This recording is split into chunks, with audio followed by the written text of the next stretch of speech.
Hello guys, so good day, my name is Levi Richard B. Isidro and I am your teacher in art appreciation.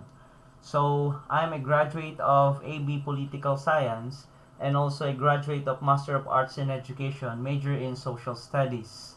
So I'm also a dancer and a painter, not by profession, but I do dance and I do paintings. I think I'm an artist. I just think so. Okay, hindi na ako magpapaligoy-ligoy pa kasi I just want to upload a 30-minute video to discuss Unit 1. I just need 30 minutes. Okay, so to start with, let's have Unit 1, the importance and meaning, assumptions of art. So, okay guys, so what is the importance of art? But before that, can we I know you have an idea of what is an art. So I've been watching your videos, the activities you have uploaded. I'm quite impressed with the videos you created. They are all actually creative. Thank you so much for that. I appreciate that.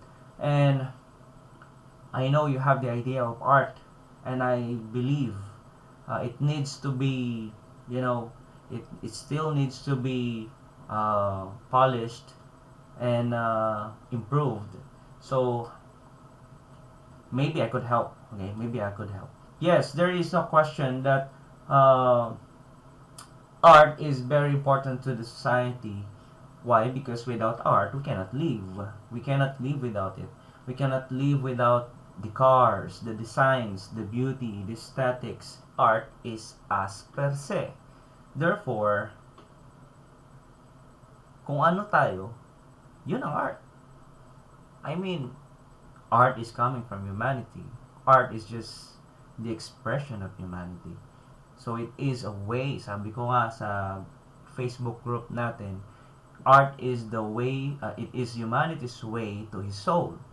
Why? Because when you are seeing art, it is already the part of humanity.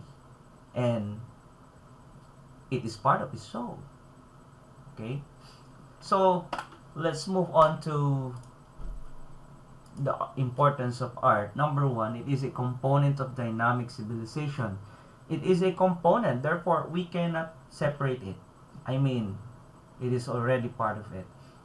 Okay? Without art, it cannot be known as civilization.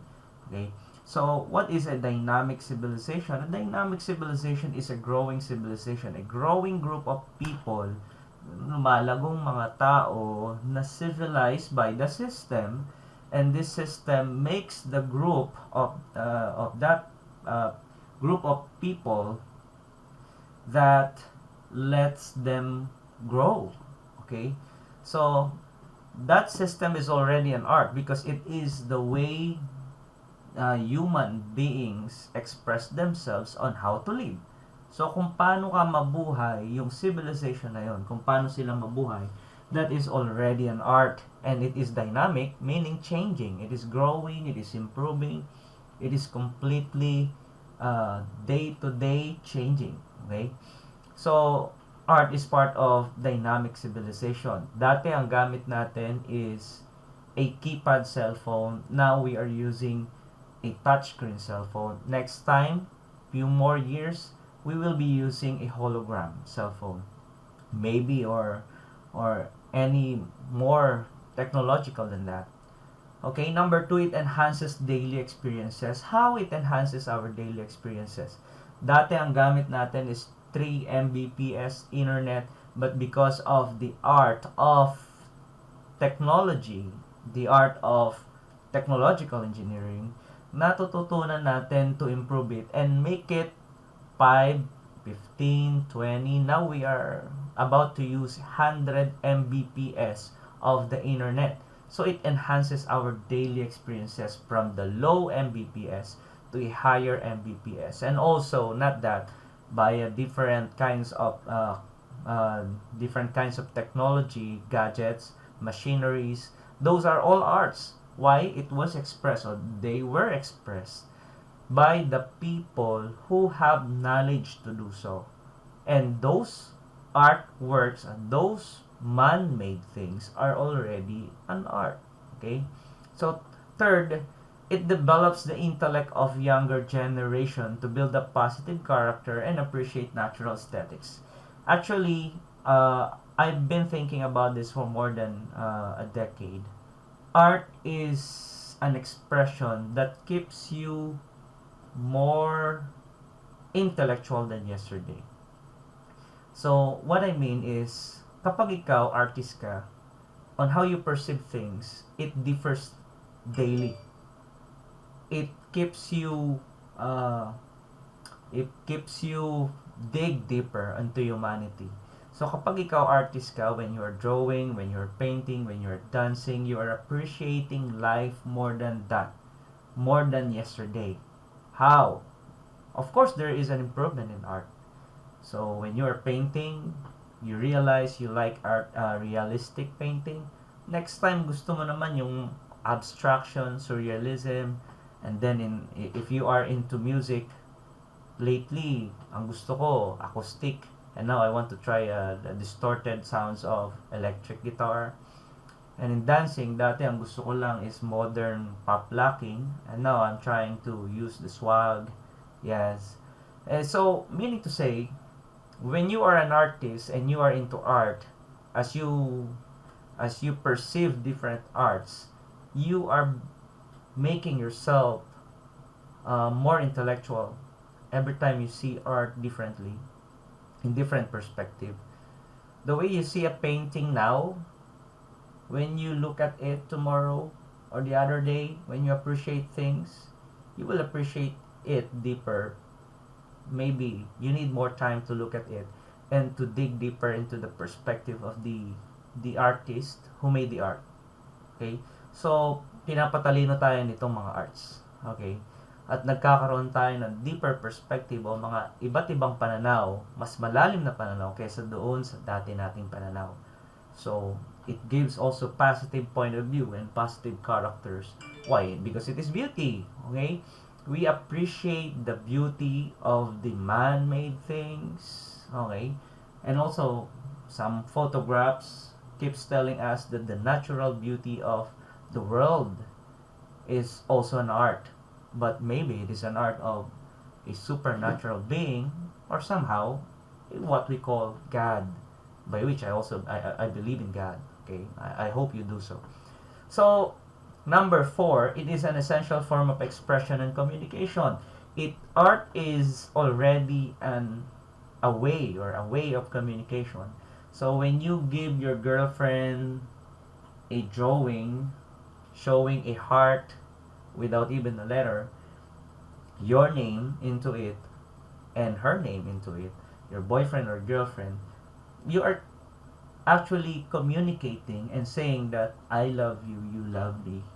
Okay, it is a form of saying that you love each other. Okay, it is also an expression of love. Okay, so these are the 4 importance of or significance of art. Again, I'll repeat it. One is it is a component of dynamic civilization. Without art, there will be no civilization. 2, it enhances our daily experiences. As we keep on creating arts, we are improving our daily lives. So it develops the intellect of younger generation. It keeps us more intellectual than yesterday as we perceive different arts. And it is an essential form of expression. We use it as a form of expression and also a form of communication. Okay? So if you have question, maybe you can ask after the video. You can just chat me or you just post your question in our Facebook group.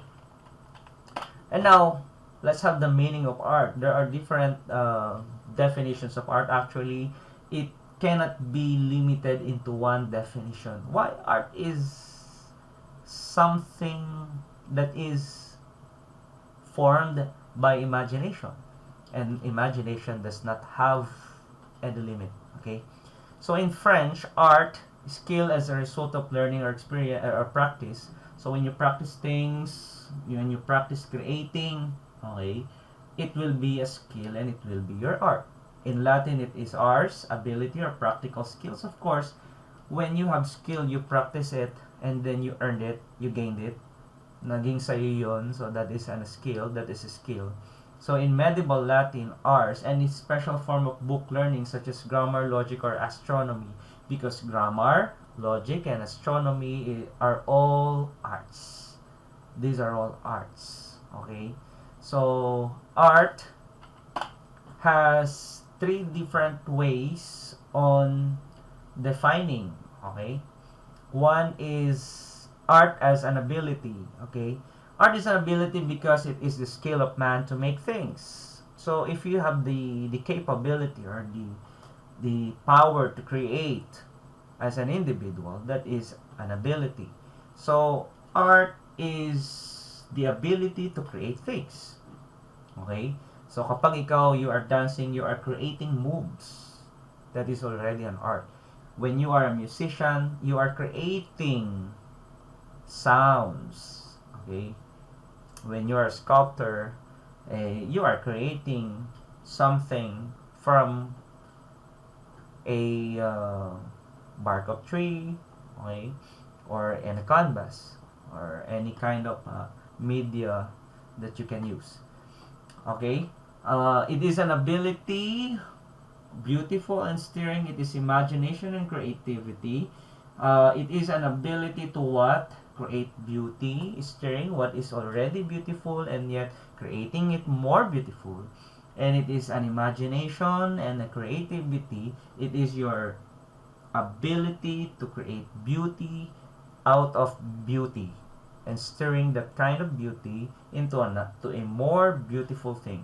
And your imagination, kung ano ini-imagine mo, that is your ability to imagine, right? When you are creatively creating something, kakayahan mo din yun to have or to create things. Ganun yun eh. So, kapag ikaw gumagawa ka ng isang bagay, nai-imagine mo, yung ibang tao hindi.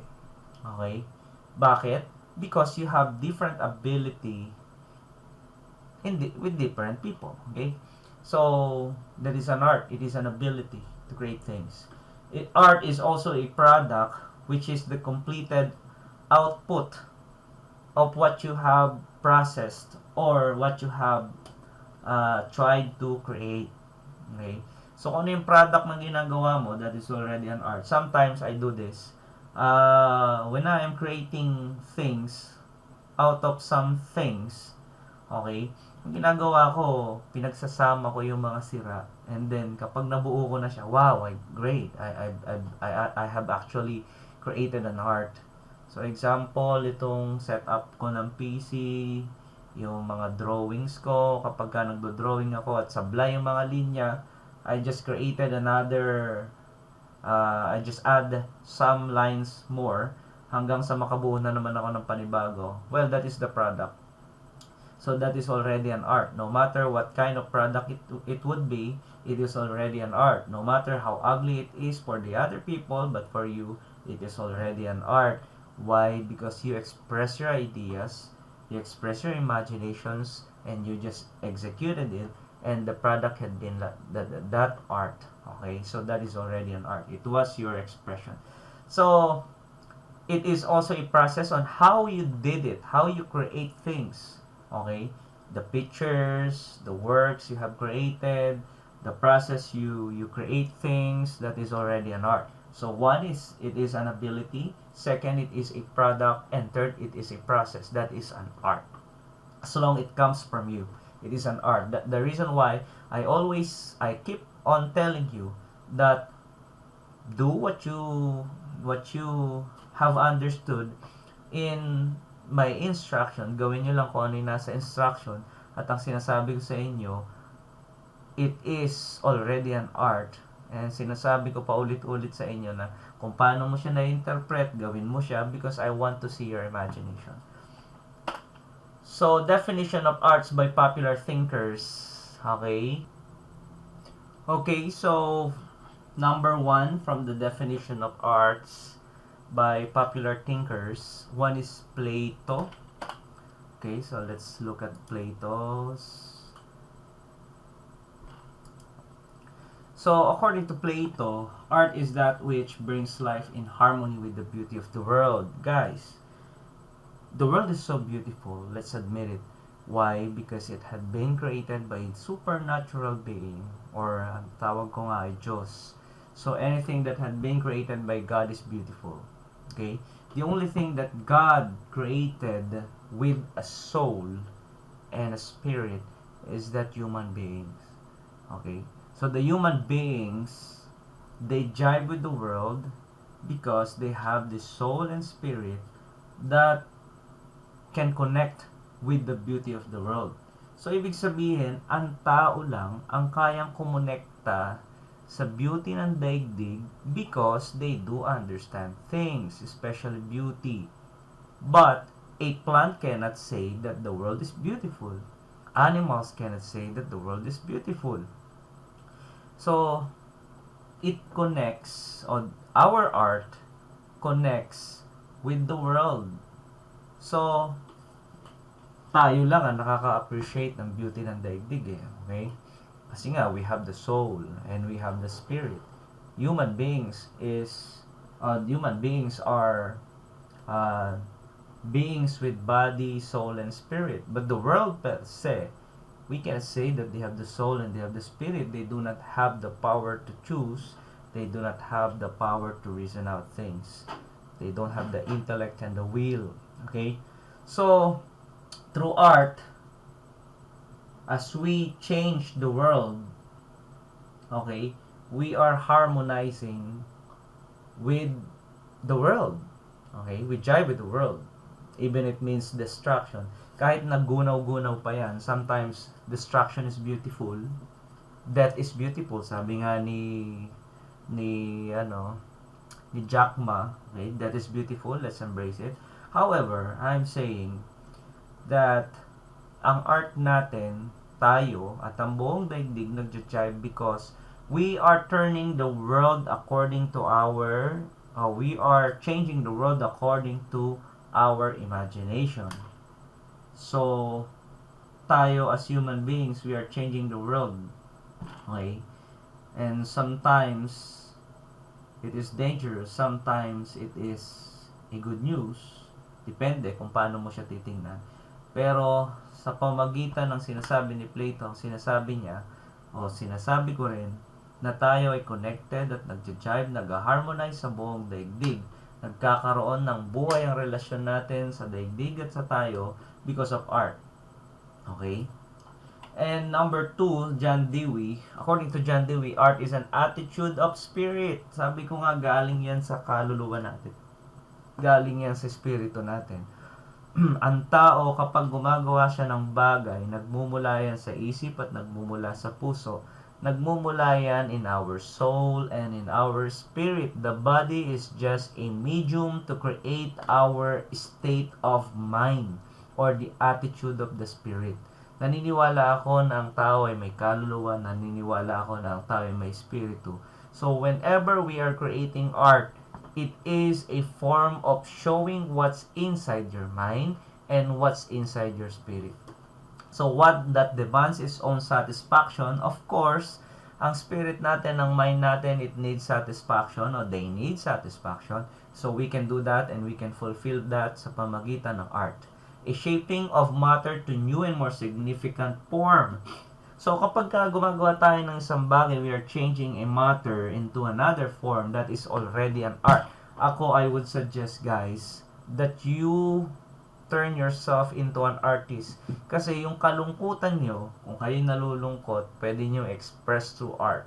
Yung galit nyo, yung inis nyo, whenever you are shaping things into another shape, nako, that's already an art. So John Dewey is correct with that. It is a kind of attitude sa spirit at yung state of mind mo na pupulpil, na satisfy, na shape mo sa pamagitan ng art. Okay? Okay, so next is according to Oscar Wilde. According to Oscar Wilde, the art is the most intense mode of individualism that the world has known. Why it is an intense mode of individualism? You can identify art differently and you can make a distinction between different arts because it had been created by individuals with different aspirations, with different ideas, with different thoughts. So, kung gusto mong gumawa, magpakita ng your idea of individualism, your idea of being you, kung ano man yung idea mo na yan, sabi nga ng psychology, nobody is perfectly identical with another person because we have different identity as an individual. So, kung gusto mo ipakita yung pagkatao mo as one person and how you differ with different people, you just need to make an art. It is already distinctive. So, kapag gumawa ka ng isang art, you are showing a strong feeling, strong statement that you have your own ideas. You have your own distinction with other people. Kaya nga sabi ni Oscar Wilde, ito ay isang matinding pagpapakita ng individualism. Okay? Na kung saan ang buong daigdig, ganun ang ginagawa. Okay? Every individual in the world, they're doing that. Every artist in the world, they're doing that. Okay? Next, we have Albert Hubbard. Okay? So, according to Hubbard, art is not a thing, it is a way. You know what? You know why? It is because it is a way of expressing yourself. Okay? It's not about what you see as a form, but it is the substance of the art. That's according to Albert Hubbard. Pansinin niyo yung mga artist. Ang tinitingnan lagi, pagka may artist ka nakita, especially European artist, ang ginagawa nila, naked bodies, okay na sila dun eh. Dinodrawing nila, they sculpt that, and then they see naked or nude body na differently than the malicious ones. Ang sinasabi ng mga malicious ones ang bastos. Pero for them, it is not the form, but what's within that art, it is the substance. So, hindi yan more or less dun sa itsura, sa kung anong sa form. Ang sinasabi, kung ano yung laman yan. Okay? What had been passed from the creator to the audience. It is a way of expressing yourself. That's according to Albert Hubbard. Nietzsche, isa sa mga paborito kong philosopher, sinasabi ni Nietzsche, art is essentially the affirmation. Okay? Ito ay pagpapatotoo, blessing. Nako, it is a good thing that has been given to you. And the deification of existence. Ibig sabihin, praising the existence of yours. So, praising the existence of something. So, ang art, according to Nietzsche, kapag ka ikaw ay nakagawa ng isang art, itong art na to ay katunayan that there had been an existence. That there is still an existence. So, kapag ka may isang bagay na na-create, it exists, it is an affirmation. It is already a blessing. It is already a glory for those things who are existing. So, ang tao, when we are creating things, human beings, as they create things, it is already an affirmation that there is existence. Okay? Kasi nga, si Nietzsche, ano yan eh, pala question yan eh, may pagka-agnostic yan na existentialist yan eh. So, medyo, ang ideya niya, in terms of existence, is questionable. However, through the different kinds of arts, there is a justification that there is an art, that there is already an existence. Kaya nga siya existentialism eh. Existentialist rather. So, si Nietzsche, ina-affirm niya that there is existence because of art. Okay, naniniwala siya it is a blessing that it is an art since it exists, and there is a proof that it is there is an existence. And also that the deification or glorification, okay, ng existence, lumilitaw.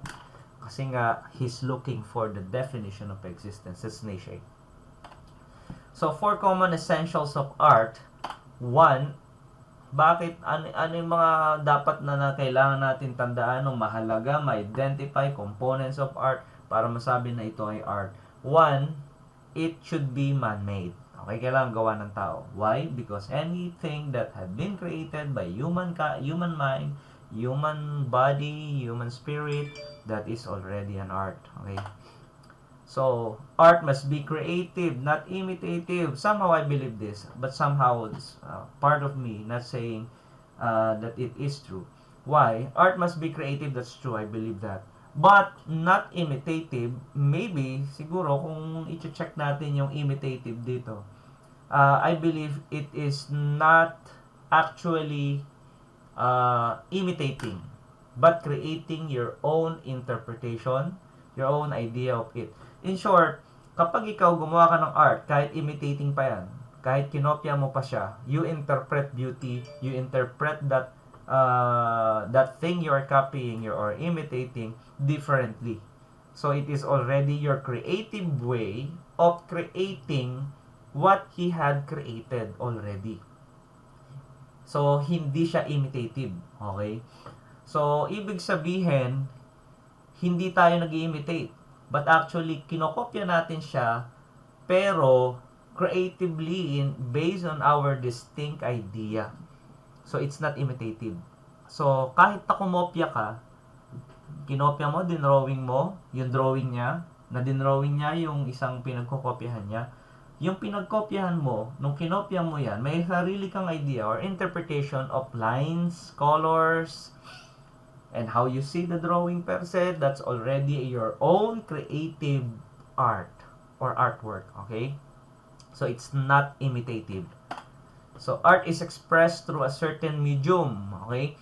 So, na-express siya in different mediums. Yung iba nga, gumagamit na ng coffee to draw. Gumagamit na ng iba. Longganisa pa nga yung ginagamit nila eh. Or any kind. Basta, it is a tool that can create thing. Eh, sige, go ahead. It is expressed in different medium. Okay?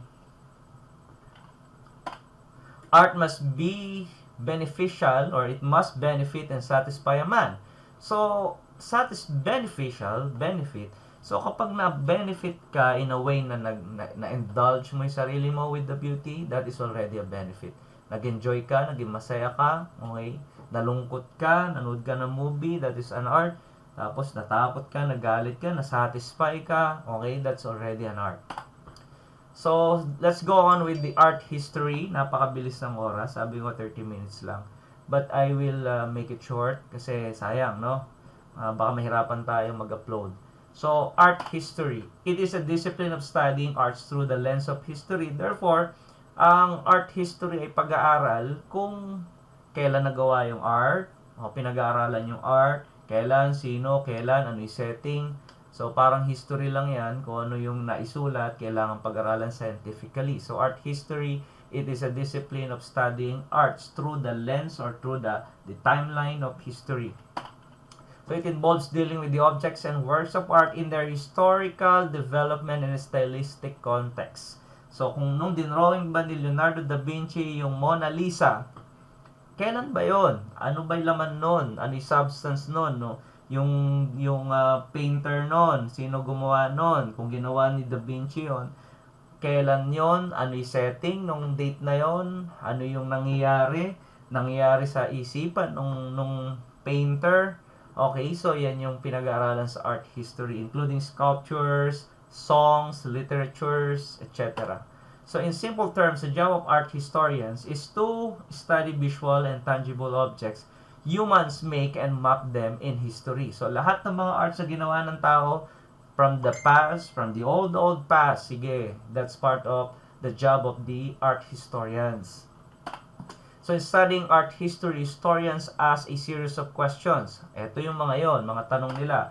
Who made this? Sino gumawa? Ito yung mga tanong ng mga art historians, no? What was his intention in making it? Ano yung intention? Ba't ginawa ng artist yun? Where and when was this made?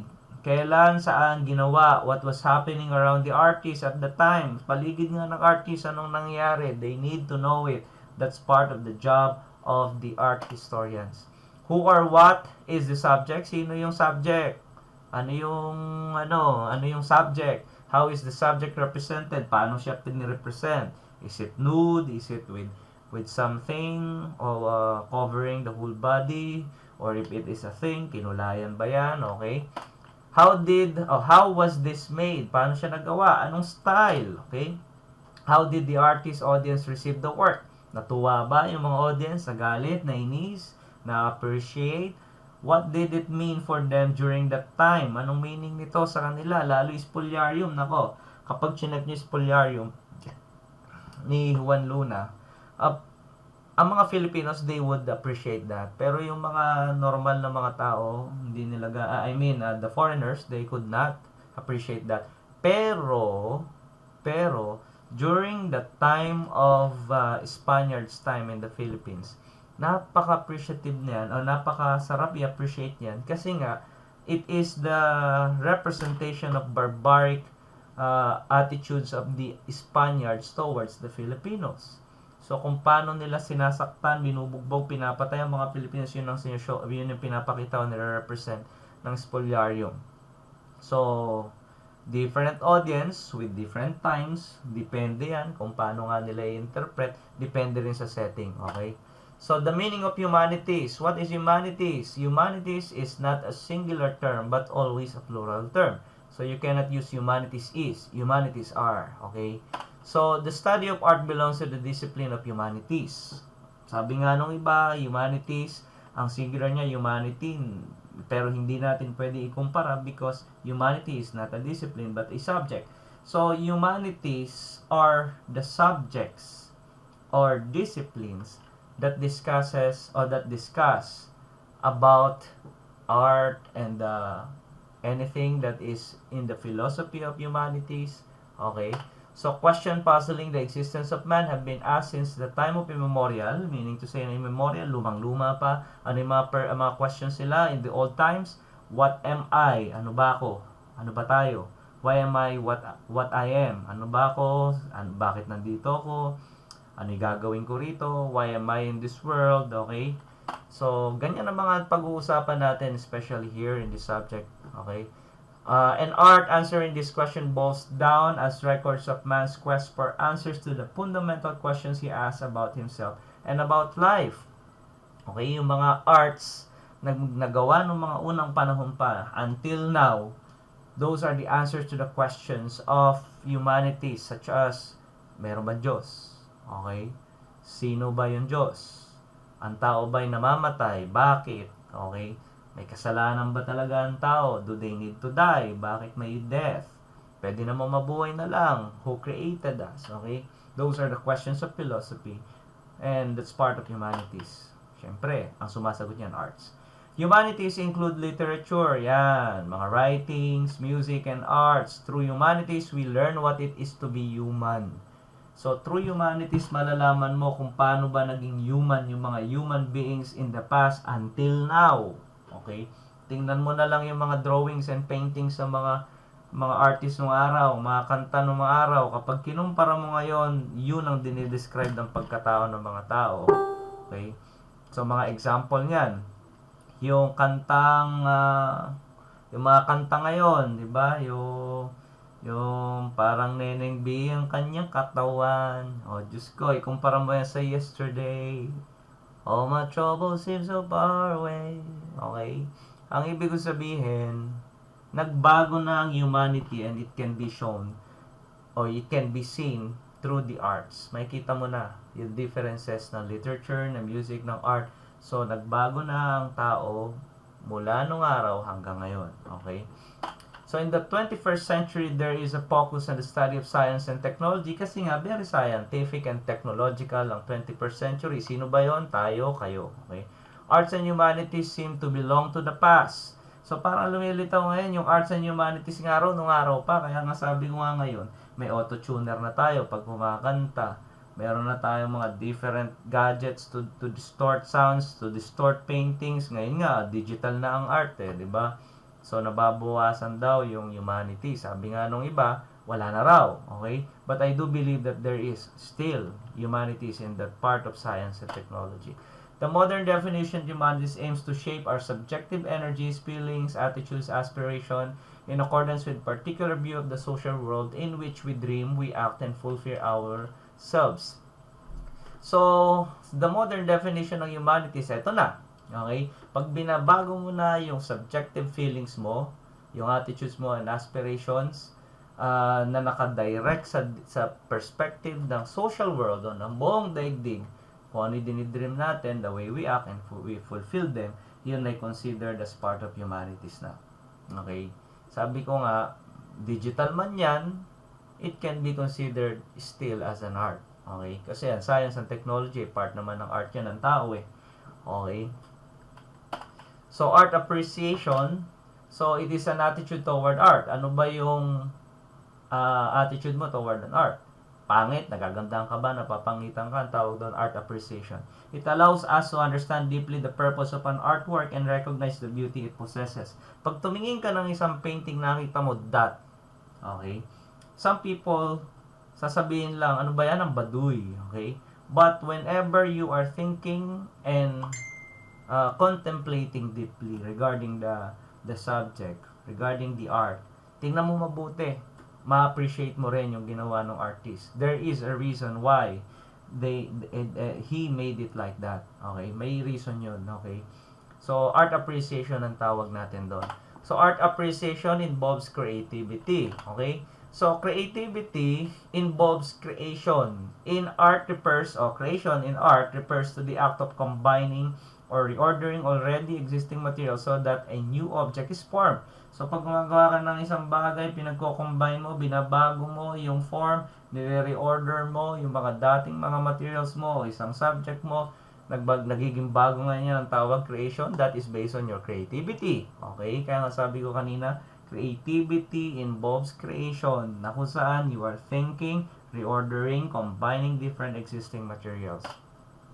So, ang assumptions of art, we have art, ang mga prinsipyo, yung mga paniniwala about art. Una, art is universal daw, okay? Andyan daw kasi yan, everywhere, wherever people have lived together, basta nagsama-sama yung mga tao, there is art, that's why it is universal. Art has arisen among them as a language full of emotions and feelings and meaning, okay, yan daw. Art has not boundaries and rises above traditions, races, and civilizations. It is very universal. It is timeless, okay? Art is timeless.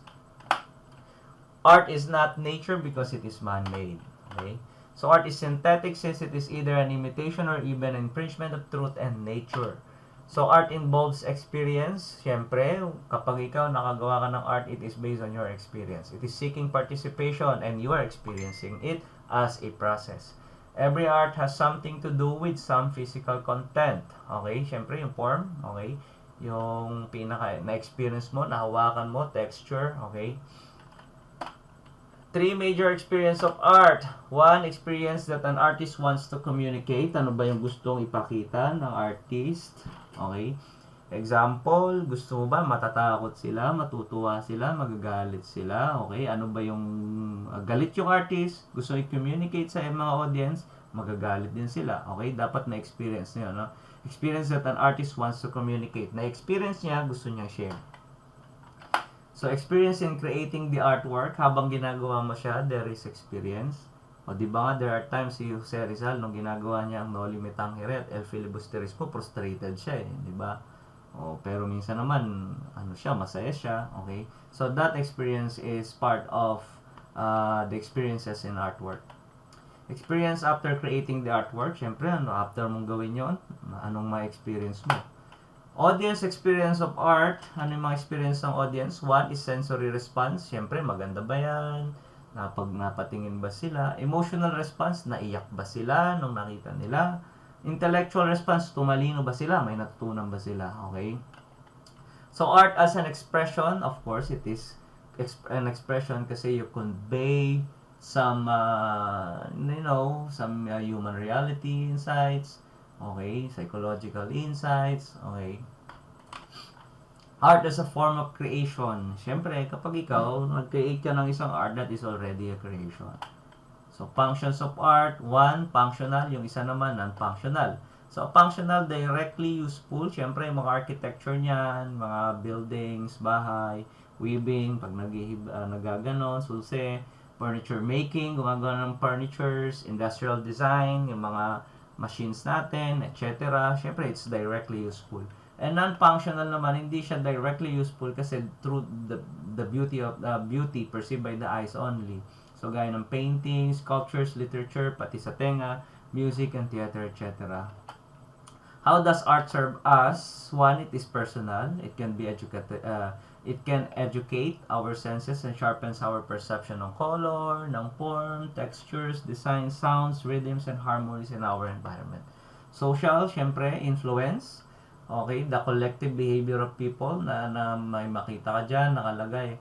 Uh, if you know the Money Heist, the series, yung mukha pa lang nung ano doon, nung logo nung Money Heist na ematic, may ibig sabihin na yon. Alam niyo kung ano? Communism, di ba? Gusto nilang labanan yung gobyerno.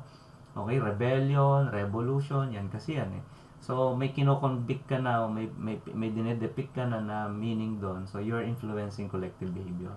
So, physical function encompasses the aesthetic function through which art becomes influential for man to be aware of the beauty of nature.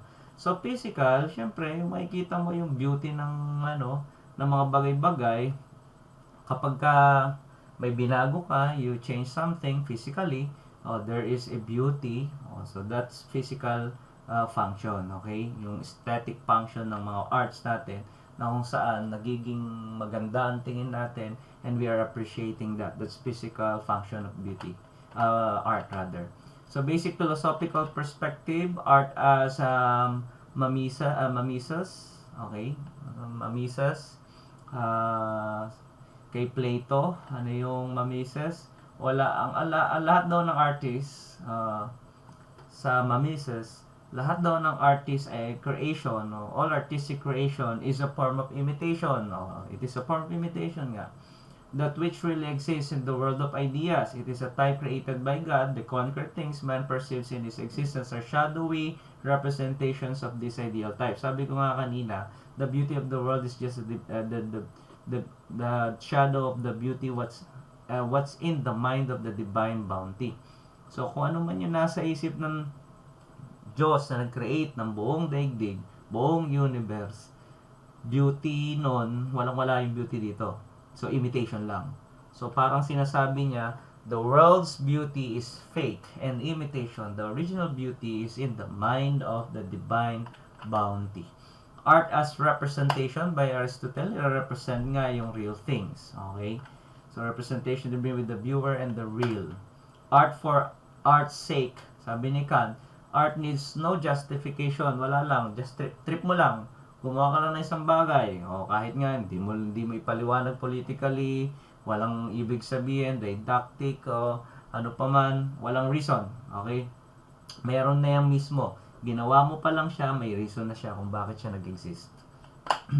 Art as an escape. Siyempre, yung iba, pag malungkot sila, yan. The ritual of producing or making art touches the deepest reaches of mind and the essential dimension of artistic creative process. Yung ibang mga artist, pag nalulungkot yan, kumakanta eh. Sumasayaw, yan. Okay, it is an escape somehow to the reality. Okay. The sacred level of art not only transforms everything into art, but also transforms the artist at the very center of his or her being. Totoo yan, guys. Ako na-experience ko na yan. Whenever I was dancing in my prime, I was just dancing and crying. I did not stop crying while I was dancing. So, na-experience ko na yan.